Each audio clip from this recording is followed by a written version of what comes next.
Olá meninas, meninos, vamos aqui mais um assunto. Hoje nós vamos falar sobre propriedades periódicas. Então, como nós já vimos o que é uma tabela periódica, os elementos químicos que estão na tabela, como eles estão organizados, hoje vamos falar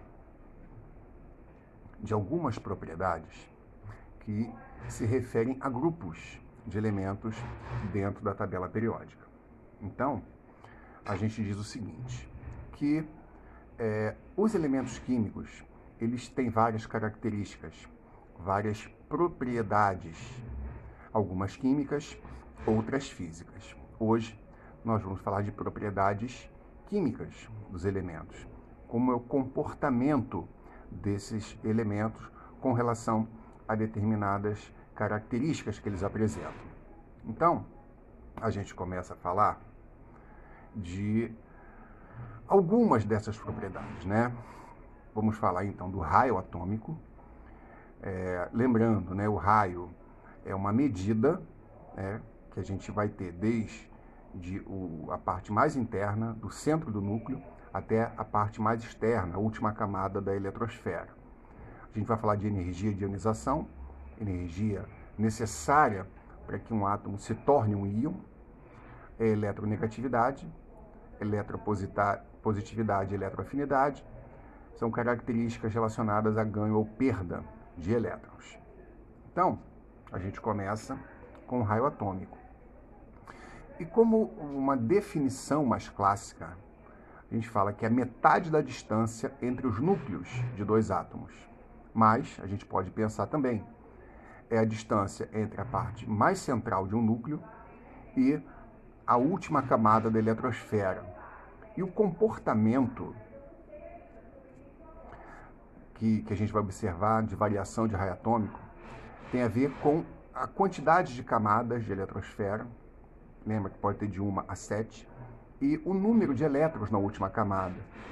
Essas duas características vão influenciar bastante na variação do raio atômico. Então vamos ver o seguinte.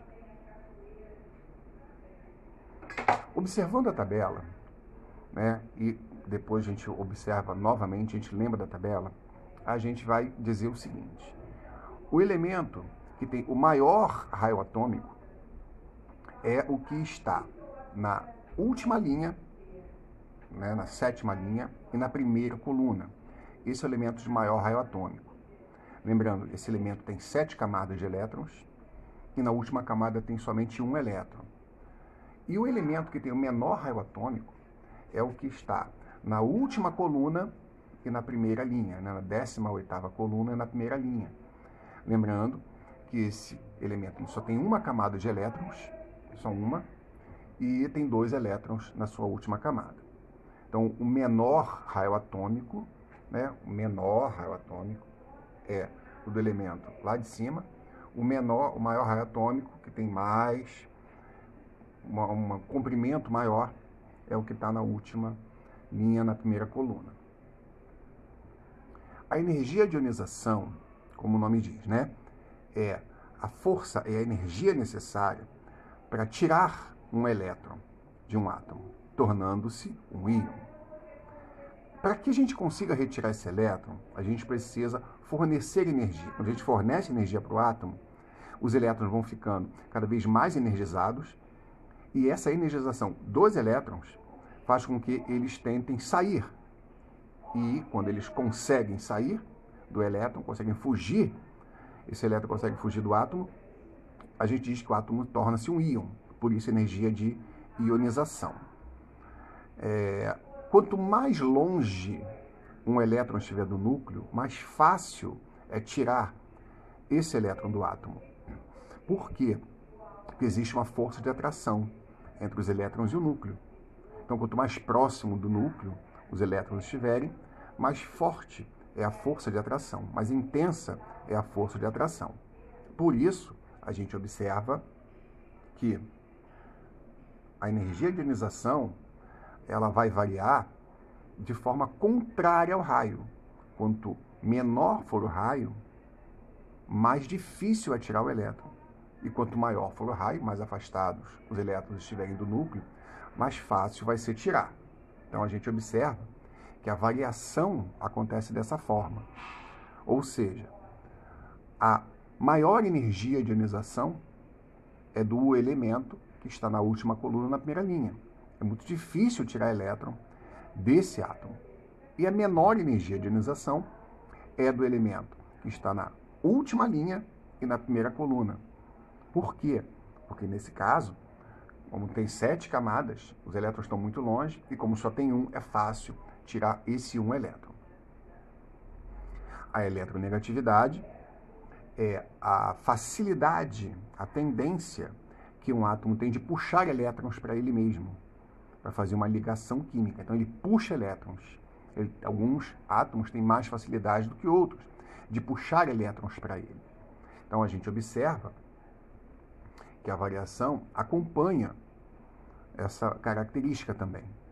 Então, a eletronegatividade é maior na última coluna e ela vai crescendo também conforme nós vamos descendo nas linhas. Então, o elemento que ele está lá na primeira linha e que está na última coluna tem mais facilidade de puxar elétrons para ele.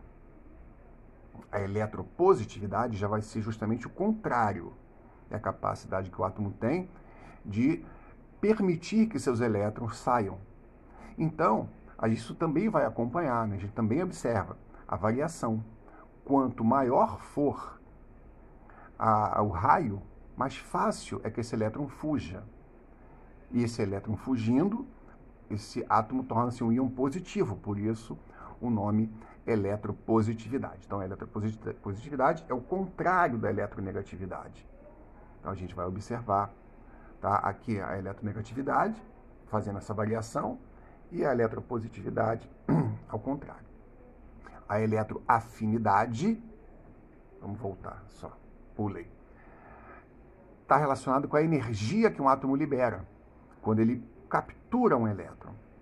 Então, como o nome está mesmo dizendo, é a afinidade de um átomo por elétrons, tá? A facilidade que ele tem. Então, a gente vai observar também que essa eletroafinidade vai ter a seguinte variação. Mas como isso pode ser utilizado?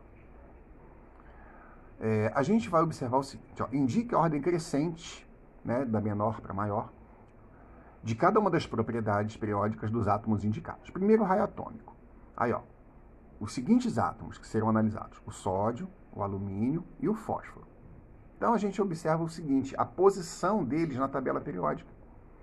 O sódio, o alumínio e o fósforo. Essa é a posição deles na tabela periódica. Então, como essa é a posição deles na tabela periódica, a gente vai voltar lá atrás, né, para poder verificar. Então, sódio, alumínio e fósforo. Então, a gente voltando, raio atômico, que é aqui. Atividade, raio atômico. A variação é de cima para baixo, da direita para a esquerda.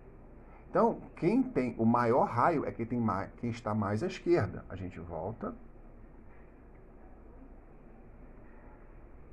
e vai observar essa característica, tá? Então, o menor raio atômico vai ser o do sódio, o maior raio atômico vai ser o do fósforo.